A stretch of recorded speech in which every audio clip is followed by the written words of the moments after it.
Reverend David Mills. Good to see Wendy, one of their daughters here. They also went to Tonga, and I think they were principal at Tupou College, 1985 and 1989. David, you were a relatively young minister at the time. Was Tonga part of your sense of ministry direction, or did it come out of the sky, so to speak? It did come out of the sky, so to speak. I was a country minister in a small parish that was actually bigger than the whole of Tupou. We had 5 congregations. I'd only been there about 18 months, and I thought I was going to stay there 8 or 10 years. And John Jamieson came to me and said he thought I should answer a call to Tonga. And so, cutting the story short, so we did.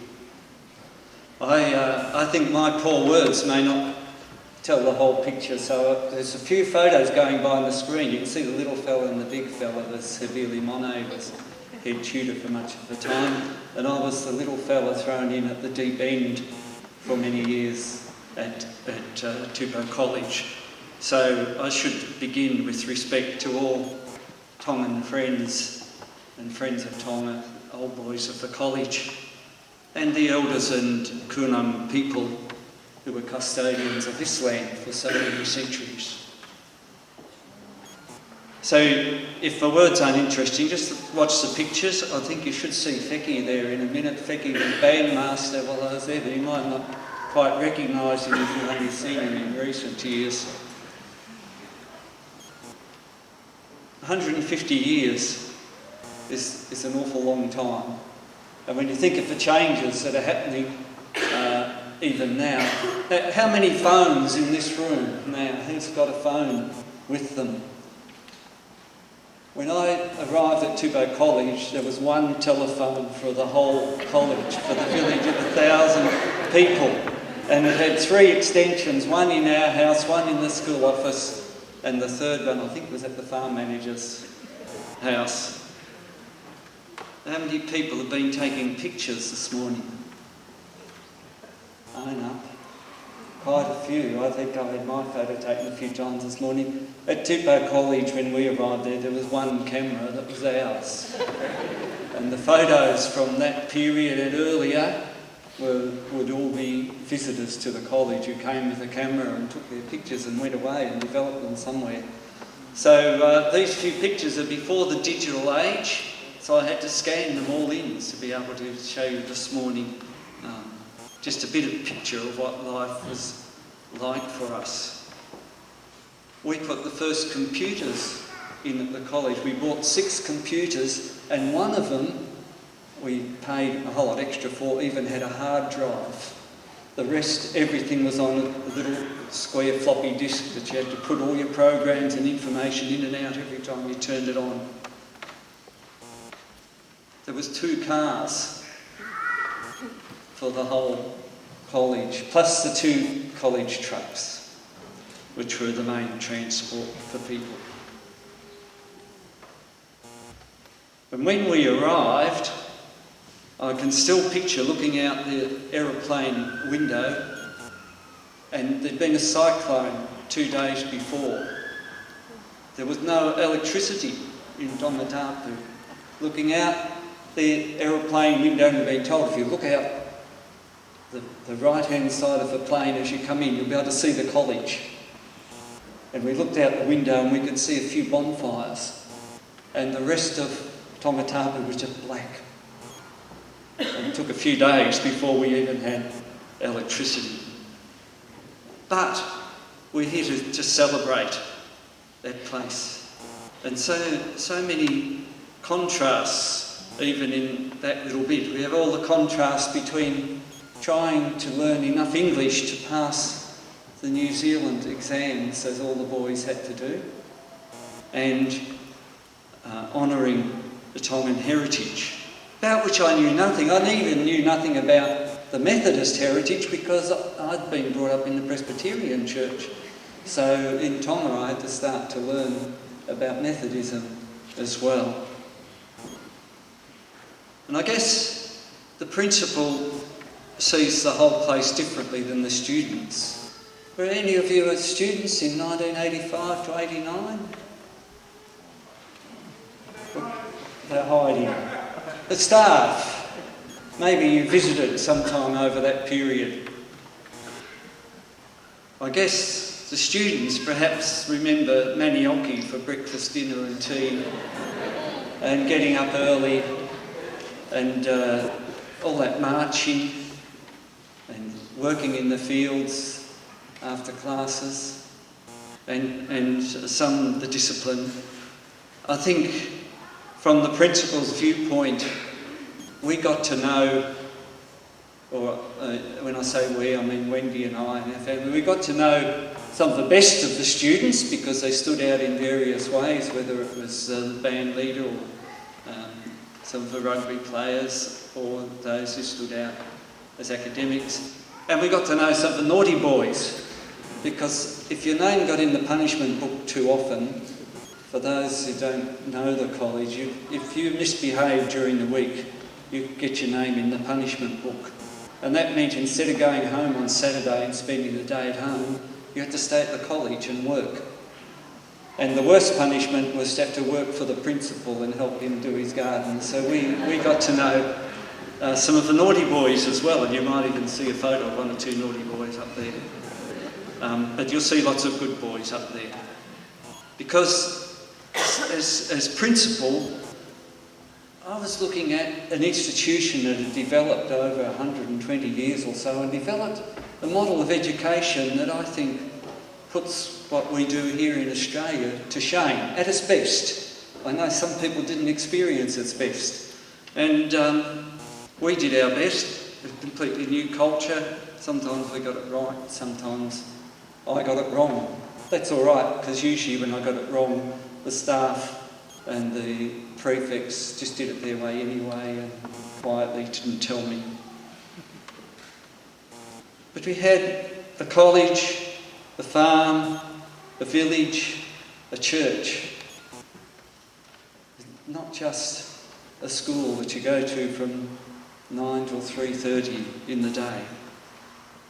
The college was everything. And the model of classes in the morning to try and reach those world standards that had been an aim from the beginning of the college.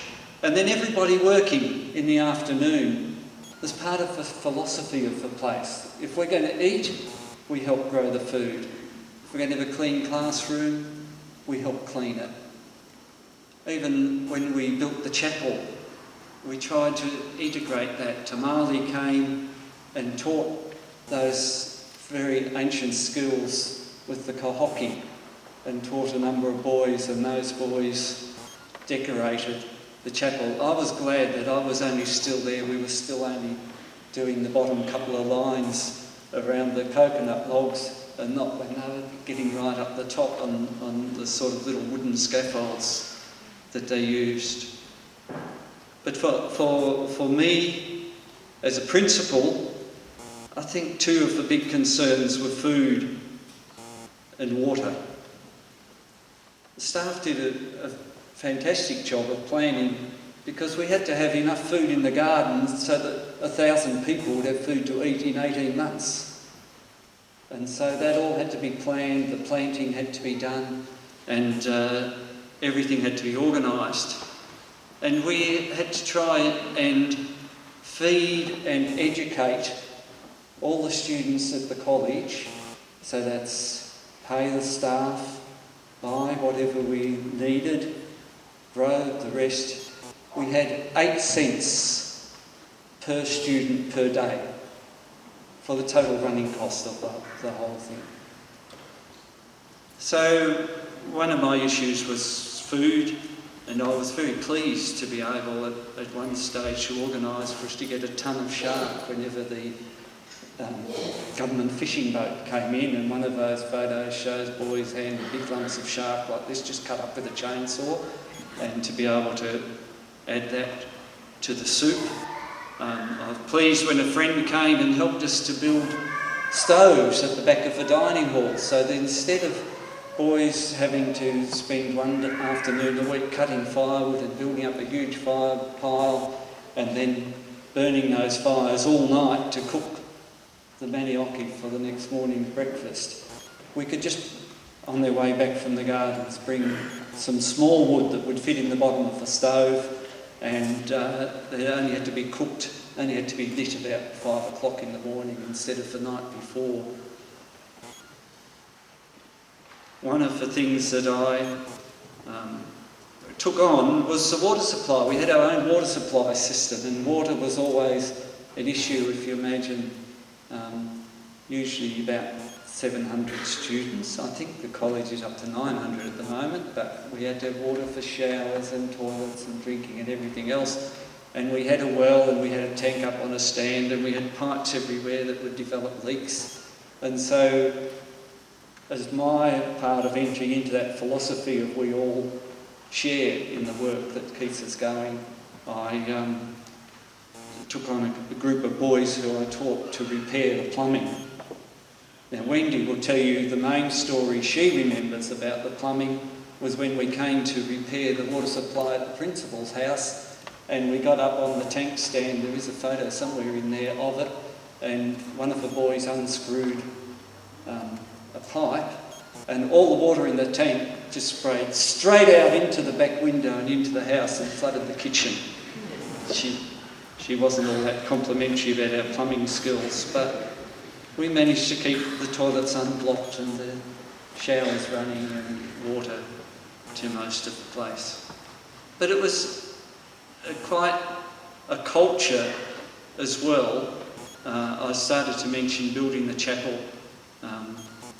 Rather than go and buy seats, we went and bought a welder and taught boys in the classes to weld, and we built the seats that were in the chapel originally ourselves. The village communities and old boys all came and helped build that building. It was an amazing project while we were there to build the chapel and do.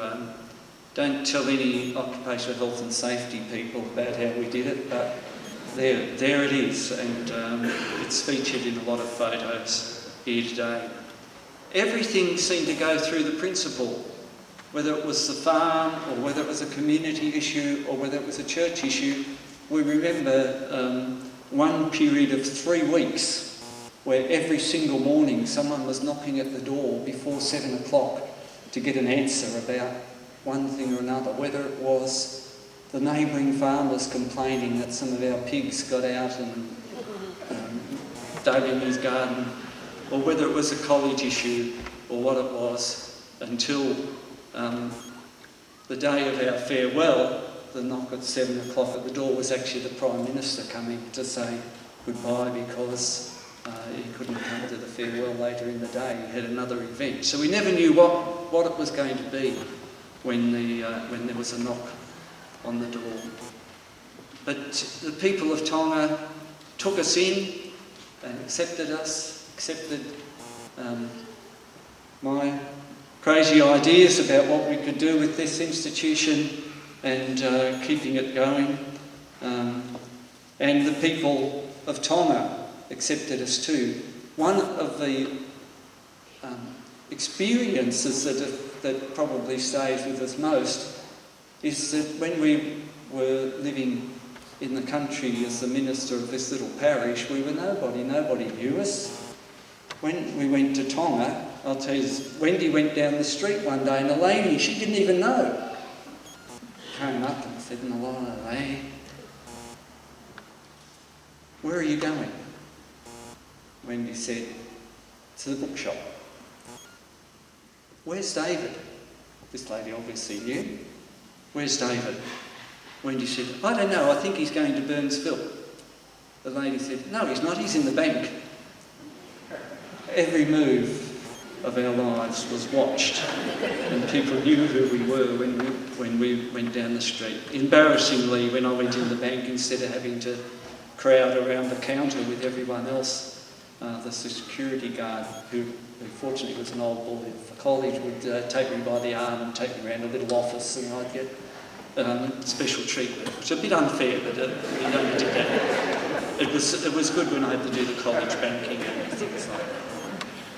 And the other grand experience was just the way the whole community was part of the college and the college was part of the community, and the different villages cut coconut trees and gave us the logs, and then people came and helped build the chapel, and whenever there was food needed, they helped with that. And so I think the college, with its integration of faith and education and work for life, is a brilliant model for anywhere in the world, and the 150 years is well worth celebrating. There's a few more photos, but we might have to show them as we go out or something.